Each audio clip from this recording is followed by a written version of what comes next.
harabura iminsi 5 gusa ngo Donald Trump arahereye ku mukuru w'igihugu wa Leta Zunze Ubumwe za Amerika ku nshuro izabaye ya kabiri kuri we.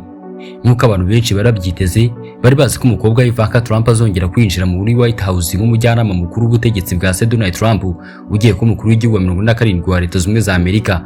Nitwa Nsengiyumva Olivier, reka mbahe ikaze. Ivanka Trump yigeze ku mujyanama mukuru w'ubutegetsi bwa Donald Trump kuva mu mwaka wa 2014 kugeza mu mwaka wa 2021, yakuriye inzira ku murima abatekerezaga ko yakongera gusubira muri White House. Impamvu nyamukuru yatangaje ko adashaka kongera gusubira muri White House nk'umujyanama mukuru w'ubutegetsi bwa Donald Trump nuko banza kwita ku muryango by'umwihariko abana, bavuga yuko bageze mu gihe cy'ubugimbi n'ubwangavu. Ikintu m'agaciro gakomeye cyane ni umuryango, kandi abana banjye bari bato, byabaga byoroshye yuko nashoboraga kubabura umwanya. Ariko ifite abana bari mu kigero cy'ubugimbi n'ubwangavu cyangwa se benda kukigeramo, ugaragara imbere yabo bifite agaciro gakomeye cyane. Ku itariki 15 z'ukwezi kwa 11 mu mwaka wa 2022, ubwo Donald Trump yatangazaga ko aziyamamariza ku mukuru w'igihugu wa Leta Zunze Ubumwe za Amerika mu matora y'umwaka wa 2024, Ivanka Trump yatangaje ko ashaka kujya kure ya politike akarera abana be. Nejo bundi nyuma yuko Donald Trump atsinze amatora yabaye mu mwaka wa 2024, Donald Trump yavuze ko abana be banyuze mu bikomeye byinshi. Ibi bisa nkaho abizi ko nubwo bamushyigikiye gusa batifuza kwinjira muri politiki. None koko Ivanka Trump abishimangiye habura iminsi ibarwa ku ntoki ngo asubire ku butegetsi.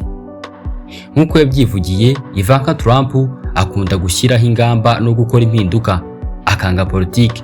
Nyamara ngo ikibabaje nuko ibi byombi utabasha kubitandukanya. Nkunda ingamba n'impinduka, nanga politiki. Gusa ikibabaje nuko ibyo mutashaka kubitandukanya. Abantu benshi bamubaza impamvu adashaka gusubira muri White House nk'umujyanama mukuru w'ubutegetsi bwa Donald Trump, ntabwo bapfa kunyurwa n'ibisubizo abaha. Niyo mpamvu nyuma yo gusubiza ko impamvu nyamukuru yatumye atifuza gusubira muri White House ari uko azi igiciro n'ikiguzi bisaba, kandi akaba atari byiza ku bana be nk'uko abyivugira. Impamvu nyamukuru nashaka gusubira gukora nuko nzi igiciro n'ikiguzi cyabyo bitatuma abana banjye barushaho kumererwa neza.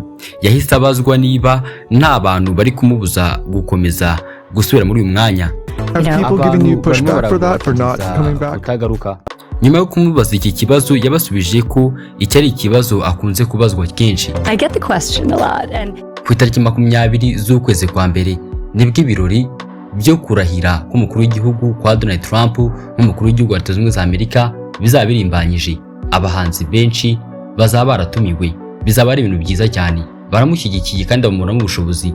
Donald Trump tumwifuriza kuzagira manda nziza yo mu mwaka wa 2025. Njye nitwa Nsengiyumva Olivier, naho ubutaha.